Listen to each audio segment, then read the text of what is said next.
Dans votre trésor, aujourd'hui, on s'intéresse aux plantes anciennes comme le chanvre ou le lin, des végétaux tombés en désuétude mais qui possèdent des vertus inattendues. On va voir dans un instant avec vous, Alexandra Mayer, tout ce qu'on peut faire avec de la paille. Mais d'abord, direction les champs de l'Essonne où pousse une plante 5 fois plus rentable que le blé. Yves Ginca avec Jérémy Normand et Vincent Bouffartig. Il progresse dans une forêt de chanvre. Nicolas Dufour est agriculteur dans l'Essonne.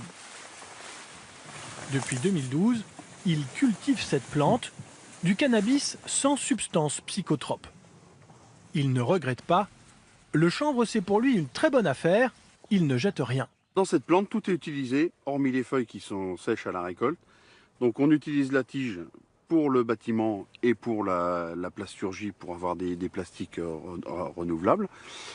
Et puis, à la tête de la plante, on a une graine qui arrive, qui est utilisée dans l'alimentation humaine et aussi dans l'alimentation des oiseaux.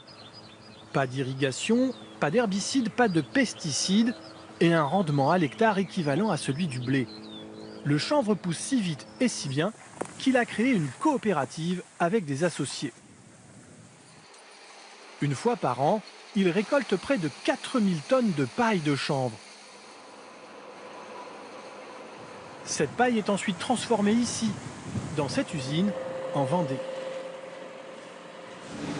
Première étape, il faut la broyer dans une machine automatique. Objectif, en extraire la fibre qu'elle contient.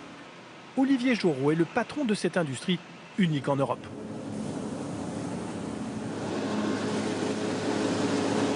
Alors, qu'est-ce que c'est? Alors, imaginez qu'il y a 5 minutes, en début de process, on avait de la paille. 5 minutes après, on a de la fibre.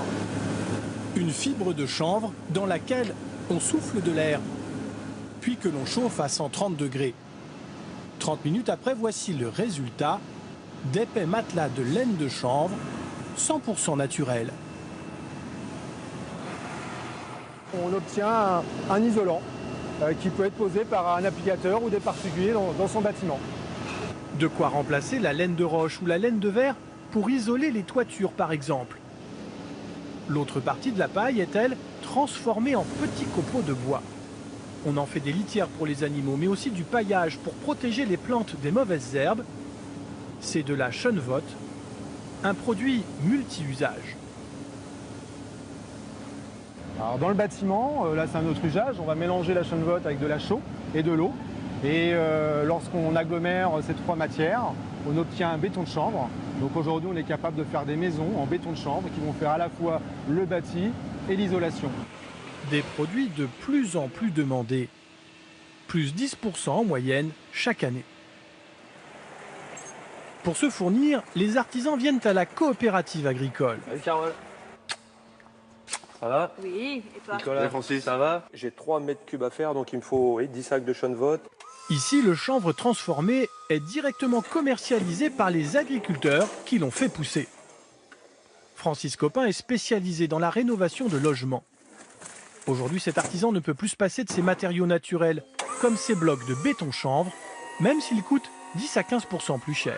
Ça régule l'humidité qui vient de l'extérieur, qui entre dans les murs. Alors ça s'utilise principalement sur le bâti ancien ou sur les maisons à ossature bois. Ça dépollue un peu l'air de la maison. Et encore une fois, c'est surtout des produits qui sont sains pour les personnes qui y vivent, pour l'applicateur.